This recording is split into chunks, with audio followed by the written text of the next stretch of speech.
Program ini didanai oleh para sahabat dan mitra dari Joyce Meyer Ministries. Jika saudara tak ingat apapun kecuali itu, saudara perlu menuliskan hal itu. Lakukan yang benar saat tak ada yang melihat, karena Allah selalu melihat. Saya melakukan pelayanan ini karena melihat kuasa Allah mengubahkan hidupku, dan Ia pun akan lakukan untuk saudara. Kunci untuk segalanya ada pada firman Allah. Saya Joyce Meyer, dan saya percaya Allah dapat memulihkanmu dalam setiap lukamu. Apa saudara yakin hidupmu akan saleh? Saudara harus yakin. Maukah saudara untuk berkorban demi hidup yang saleh? Maukah saudara izinkan dagingmu menderita untuk menyenangkan Allah? Saudara perhatikan suaranya tidak keras. Di Matius 5 dikatakan tentang betapa saudara diberkati saat menderita demi kebenaran dan melalui kesulitan karena saudara melakukan hal yang benar. Melakukan yang benar tak akan memastikan semua orang akan mengasihimu. Kenyataannya saya cukup bisa memastikan bahwa jika saudara sungguh berkomitmen kepada Allah, akan ada beberapa orang mungkin yang saudara kasihi dan pedulikan yang akan berbalik melawan dirimu. Amin. Kita bisa bertumbuh sampai ke titik kita tak lagi banyak pedulikan apa yang orang-orang pikirkan. Maksudku saya ingin disukai, tapi tugasku bukan membuat orang menyukaiku namun menaati Allah. Amin. Dan ada waktu-waktu di mana dalam hidupku, bahkan sebagai orang Kristen, di mana saya tak taati Allah agar tetap disukai orang. Saudara tak bisa senangkan sesama dan Allah juga.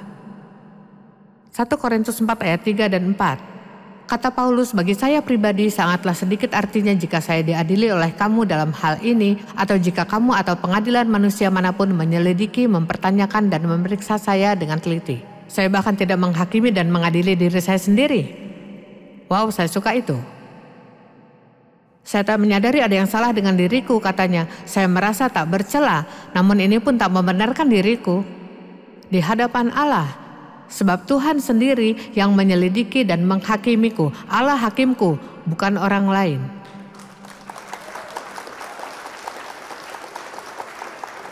Tahu kapan saudara sungguh merdeka? Saat saudara tak lagi merasa perlu buat orang terkesan.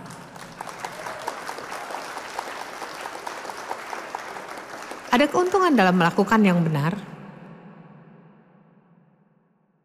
Kolose 3 ayat 23 dan 24, apapun juga yang kamu perbuat, perbuatlah dengan segenap hatimu seperti untuk Tuhan dan bukan untuk manusia. Mungkin saudara kerja di penitipan anak tiap minggu dan 3 tahun tak terima apresiasi. Ya, ini salah, seharusnya ada. Tapi simpan dalam hati, Tuhan, kulakukan ini untukmu, bukan untuk terima kasih. Amin.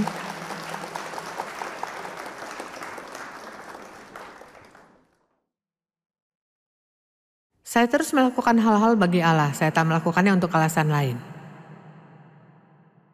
Orang-orang terus bertanya, pernahkah kau berpikir untuk jalani pensiun? Tidak.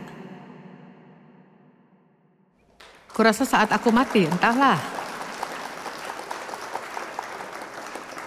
Apalagi yang harus kulakukan dengan diriku? Ini yang kulakukan selama 45 tahun dan saya tak tahu cara lakukan hal lain. Mengetahui dengan segala kepastian bahwa itu dari Tuhan dan bukan dari manusia, bahwa Anda akan menerima warisan Anda yang sebenarnya. Juga, kukatakan ini, salah satu hal penuh kuasa yang bisa dilakukan, nah dengarkan saya, adalah melakukan kebenaran saat tak ada yang lihat.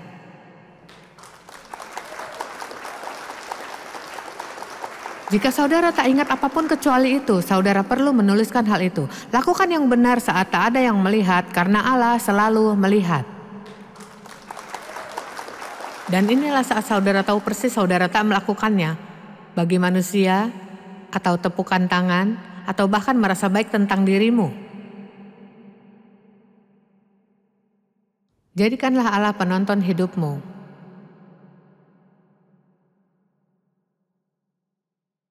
Pernahkah saudara memikirkan kepantasanmu melayani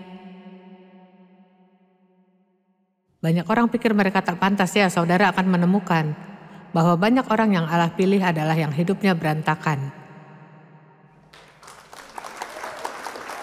Amin. Demi hidup yang benar, saudara perlu belajar berpikir benar. Perhatikanlah apa yang saudara pikirkan. Ya, entah apa yang kupikirkan, ini adalah kebohongan terbesar dari neraka. Salah satu pewahyuan terbesar adalah dari buku Peperangan Dalam Pikiran. Ternyata saya bisa atur pikiranku. Saudara bisa tepis satu pemikiran dan memilih pemikiran lain. Saudara bisa memikirkan hal-hal yang membuatmu bahagia atau memikirkan hal yang membuatmu menderita. Contohnya saat menghadapi masalah, maksudku, katakanlah masalah yang buruk, Alkitab katakan bahwa saat Daud depresi, ia memikirkan waktu-waktu ia mendapat kemenangan dalam hidup. Jadi, kupikirkan pagi ini, tahun 1989 saya pergi ke dokter untuk pemeriksaan biasa, melakukan mamogram dan dokter menelpon dan mengatakan kami temukan sesuatu di mamogrammu. Kita harus mengulang prosedur, mereka lakukan lagi dan masih ada katanya. Kita perlu lakukan biopsi, ya aku pikir ini bukanlah apa-apa. Dokter menelpon kembali mengatakan kau menderita kanker. Ya, itu hari yang buruk. Tapi tahukah saudara setelah melakukan mastektomi dan mereka ingin saya temui dokter onkologi, artinya untuk radiasi dan kemoterapi, dan saya khotbah dan harus bagaimana, dan astaga kita akan kehilangan pelayanan ini, apa yang akan terjadi. Dan saya ingat dokter onkologi memandangku dan berkata, kankermu tidak menyebar ke kelenjar getah beningmu, kau tak perlu pengobatan lagi. Itu adalah hari yang baik. Jadi lihat hari itu buruk saat hasil yang kuterima buruk. Namun 32 tahun kemudian, tiap tahun saya lakukan mamogram dan setiap tahun kata mereka hasilnya bersih. Itu juga hari yang baik, saya pergi melakukan mamogram dan kata mereka kami lihat hal yang kami tidak sukai. Kami ingin lakukan PET scan yang artinya mereka scan seluruh tubuh untuk melihat apakah ada sel kanker. Jadi mereka terima hasilnya dan kata mereka, ini menarik sekali. Kami temukan beberapa sel di tulang belakangmu yang terlihat seperti metastasi kanker yang sembuh. Itu hari yang baik. Berapa banyak saudara mengalami hari-hari baik? Ya, saat mengalami hari buruk, jangan hanya fokus pada hari buruk, pikirkan hari yang baik. Ini yang Daud lakukan saat ia sedang depresi. Ia merenungkan hal-hal baik. Roma 12 berkata, janganlah menjadi serupa dengan dunia ini. Dibentuk dan disesuaikan dengan adat istiadatnya yang luaran dan sementara, tetapi berubahlah, diubahkan oleh pembaharuan sepenuhnya akal budimu. Belajar berpikir seperti cara Allah berpikir. Berapa lama waktunya saudara memiliki pola dan cara pikir dan sikap yang salah? Waktu yang saudara butuh untuk mengubahnya. Jika ingin memiliki karakter Allah, bersiaplah untuk sabar. Saudara bisa dengar khotbah sekali seminggu tentang pikiran dan ini takkan terjadi sering. Dan sekali seminggu tentang perkataan ini juga takkan sering terjadi. Bangun kebiasaan merenungkan firman Tuhan. Orang-orang Kristen mengalami ketakutan akan kata itu karena iblis telah menyalahgunakannya.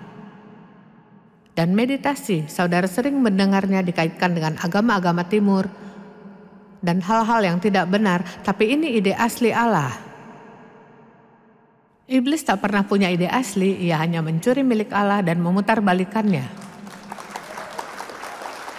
Amin.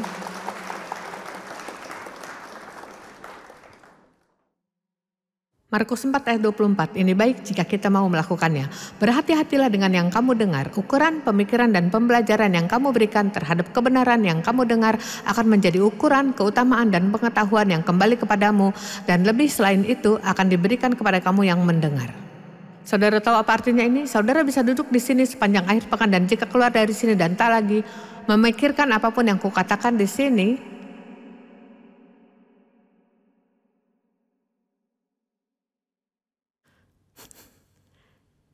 jadi mari pegang 4 atau 5 hal yang kukatakan, tuliskanlah semuanya itu, pulanglah dan renungkan semuanya. Ingatlah tanda itu. Ingat saat saudara mengalami hari yang buruk untuk memikirkan hari-hari yang baik yang saudara alami dahulu. Ingat ini juga akan berlalu. Semuanya akan berakhir dengan baik. Tuhan ingin aku bertindak sebagai orang Kristen. Amin. Ini bukan hanya tentang ke gereja dan menempelkan stiker rohani di mobilmu. Ini tentang perilaku. Dan ada banyak jenis ayat-ayat yang baik tentang merenungkan firman Tuhan dan saya takkan membacakan semuanya. Filipi 4 ayat 8 berkata, selain itu saudara-saudara, segala sesuatu yang benar, yang mulia, yang terhormat, yang sopan, yang adil, yang murni, yang indah, yang disukai, segala sesuatu yang baik dan menarik, serta penuh kasih karunia, jika ada keutamaan dan jika ada sesuatu yang terpuji, pikirkanlah hal-hal itu, timbangkanlah dan perhatikanlah semuanya itu. Bangkitkan pikiran yang indah. Jika saudara ingin buat dirimu bahagia dengan hal-hal yang indah, kelilingi dirimu dengan keindahan. Amin. Selalu percaya yang terbaik dalam setiap orang. Wow. Saya menghadapi masalah minggu lalu di mana saya hadapi beberapa situasi di mana saya tak percaya yang terbaik. Saya penuh curiga. Yang terjadi membuat saya gelisah. Saya kehilangan kedamaian. Saya masuk ke sikap menghakimi, harus bertobat. Dan salah siapakah ini? Salahku, ini salahku sendiri. Saya tahu lebih baik. Saya sungguh bersyukur Allah pengampun dan mau memaafkan. Amin. Tidakkah saudara senang akan awal baru? Saya senang awal yang baru. Pilihlah pikiranmu sendiri, berpikir positif dan penuh harapan. Jangan duduk di meja makan dengan orang-orang gusar yang tak lakukan apapun atas segala hal yang salah dengan perusahaan di mana saudara bekerja. Pergi menjauh sendiri dan syukuri Allah akan pekerjaanmu. Jangan merenungkan segala yang salah dengan orang-orang yang menikahi dirimu jika saudara tak inginkan mereka, orang yang penyendiri mau dengan mereka. Dengan segala kekurangan. Amin.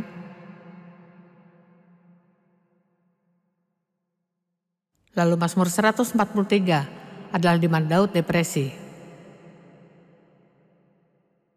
Mari kita baca 3, 4, dan 5. Sebab musuh telah mengejar dan menganiaya jiwaku. Ia telah meremukkan hidupku ke tanah. Ia membuat aku diam di tempat-tempat gelap seperti orang yang sudah lama mati. Sebab itu rohku menjadi lemah dan lesu di dalam diriku, terselimut dalam kegelapan. Hatiku di dalam dadaku menjadi kebas. Terdengar seperti ada dalam kesulitan, bukan? Aku mengingat hari-hari dahulu. Aku merenungkan segala perbuatanmu. Aku merenungkan karya tanganmu. Apa jawabannya terhadap kekacauan hidupnya? Saya alami hari yang buruk, saya akan pikirkan hari-hari yang baik. Amin. Meditasi adalah perenungan yang mendalam. Ini tindakan mengulang dan mengulang di pikiran.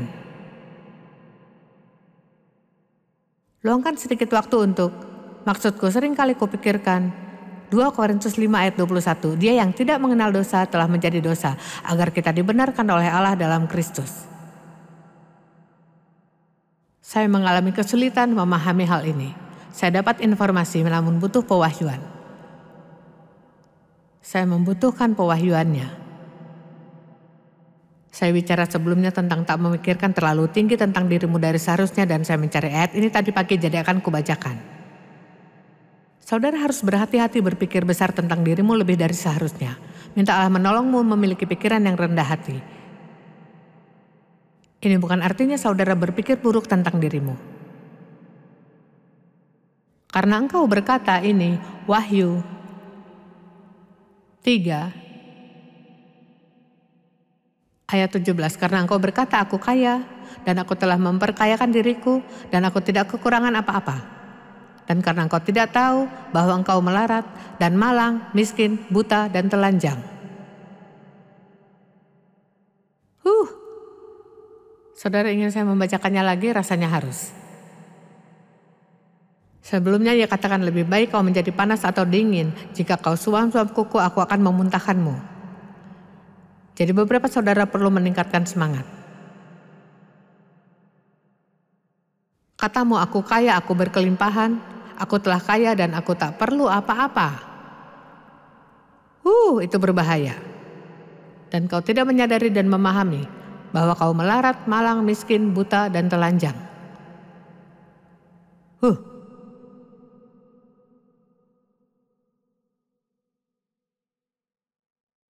Hei, Alkitab itu buku yang luar biasa.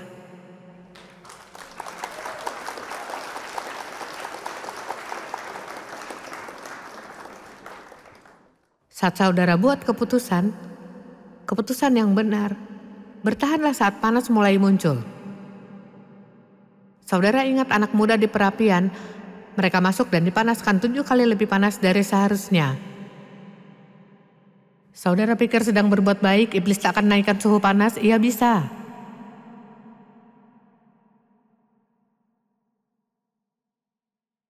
Menurut saudara apa resikoku berkhotbah begini? Saya banyak diuji dalam segala hal. Itu sudah jadi bagian dari perjalanan. Setiap orang yang tahu apa yang benar tetapi tidak melakukannya, baginya itu dosa.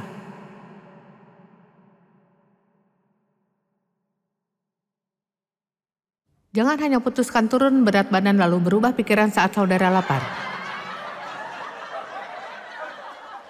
Saudara tahu betapa mudah untuk diet hari Minggu setelah makan malam? Apa yang terjadi hari Senin setelah jam 3 sore? Atau jangan hanya putuskan untuk selesaikan hutang sampai saudara ingin beli sesuatu. Kukatakan sesuatu tentang hutang. Saudara mungkin takkan mau kukatakan sesuatu tentangnya, tapi saya mau. Pertama-tama, jangan pernah membeli lebih dari yang mampu saudara bayar.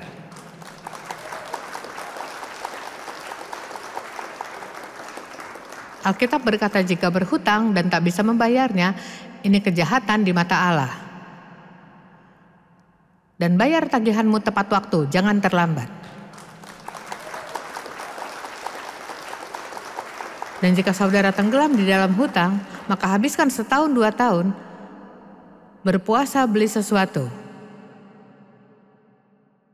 Dan setiap uang lebih yang bisa saudara dapat, bayarlah hutangmu.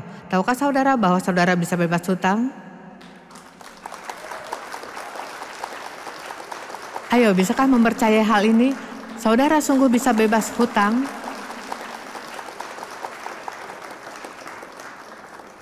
Dan saudara bisa cukup sabar menabung untuk yang saudara mau dibanding pergi dan membelinya sekarang.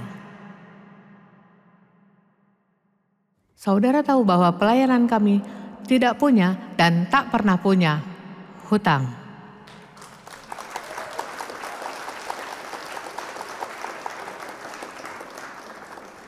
Dan harus kuberitahukan ini Dave, bukan saya. Karena saya tak sabaran, saya mungkin akan meminjam uang untuk membangun kantor milik kami, tapi kata Dave, tidak. 86% tahun lalu, setelah audit kami, 86% dari segala yang didonasi dikeluarkan lagi oleh pelayanan kami. Saya tidak katakan bahwa berdosa untuk meminjam uang. Saya hanya berkata, saudara bisa bebas hutang. Tapi lihat, banyak orang bahkan tak pikir demikian. Mereka hanya pikir otomatis, ya ini tidak mungkin. Ini tidak mungkin. Dan jika saudara beli rumah dan mulai melakukan pembayaran rumah, tambahkan uang lebih setiap bulan pada pokok hutang dan saudara akan terkejut berapa banyak bunga yang tertabung. Saudara bisa melunasinya 2 kali lebih cepat dari seharusnya. Dan jika saudara cerdas, katakanlah usiamu 20, dan semua gaji saudara tabung 10%-nya. Saat saudara di usiaku, saudara tak perlu mengkhawatirkan apapun. Oh wow, anak muda sekarang ini saat menikah mereka pikir mereka perlu punya rumah sendiri, pergi liburan 2 kali setahun, dan jika tak bisa mereka pinjam uang dan lakukan. Ya, apa yang Alkitab katakan tentang disiplin? Siapa yang mau tahu? Ibrani 12 ayat 11, memang tiap-tiap ganjaran pada waktu ia diberikan tidak mendatangkan sukacita tetapi duka cita. Tapi kemudian dihasilkan buat kebenaran yang memberi damai bagi mereka yang dilatih. Suatu panen buah yang terdiri dari kebenaran, menyesuaikan diri dengan kehendak Allah dalam tujuan, pikiran, dan tindakan. Disiplin membawa duka cita sebelum sukacita. Namun akan membawa sukacita. Nah, beberapa dari saudara akan melihat Dave dan berpikir, ya aku pikir tubuhku sepertinya. Ya, ia sudah olahraga 60 tahun. Ia tak kebetulan mendapatkannya. Saat saya akhirnya olahraga, maksudku sungguh pegal-pegal. Saya sampai jatuh di toilet dan percaya Allah menolongku. Oh astaga, kupikir ini mengerikan.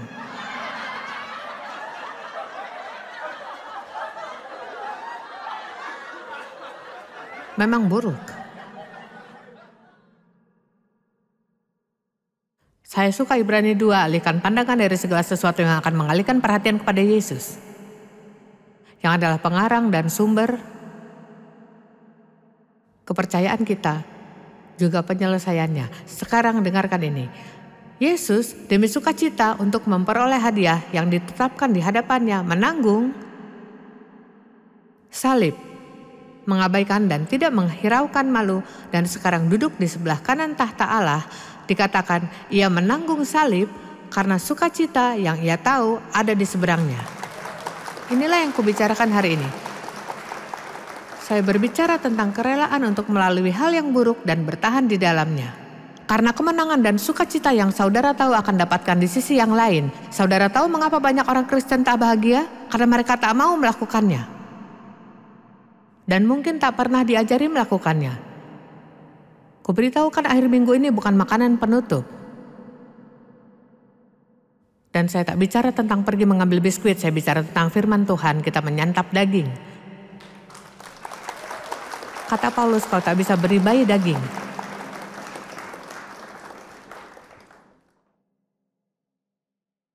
Kebenaran akan memerdekakanmu. Roh Kudus diberi pada kita dan Dia adalah roh kebenaran dan melayani kebenaran. Mari ku ingatkan saudara lagi, minta Allah menunjukkan kebenaran tentang dirimu sendiri, bukan tentang orang lain, tentang dirimu.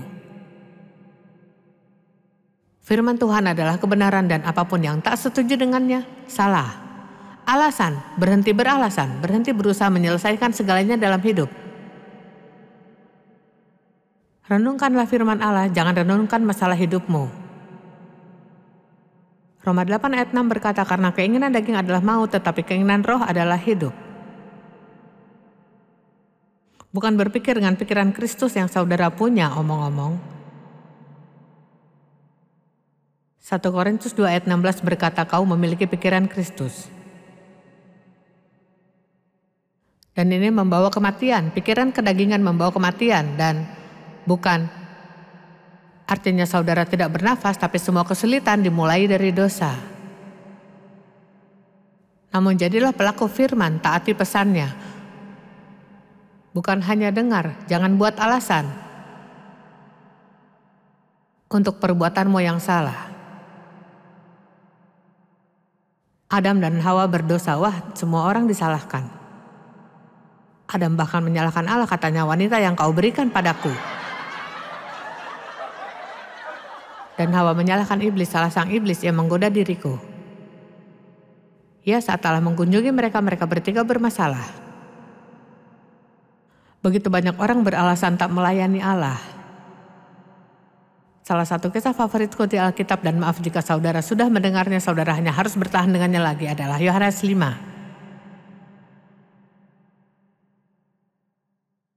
Ada seorang sakit, seorang lumpuh, berbaring di pinggir kolam Bethesda selama 38 tahun menunggu mukjizat. Berapa lama saudara menantikan suatu mukjizat?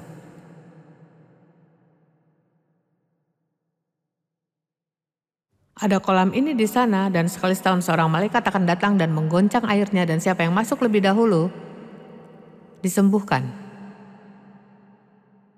Dan ia berbaring di sana 38 tahun. Dan saat Yesus melihat dirinya, Yesus yang luar biasa penuh belas kasihan, saat melihat orang itu katanya, berapa lama kau sudah dalam kondisi ini? Dan kata orang itu 38 tahun. Yesus sudah tahu berapa lama kondisinya seperti itu, tapi ia mengatakannya untuk menyadarkan orang itu. Berapa lama kau sudah berputar-putar di gunung yang sama? Ya, ini waktunya saudara memanjatnya dan menyelesaikannya. Dan saudara tahu yang Yesus katakan padanya, saya suka ini. Sungguhkah kau ingin disembuhkan?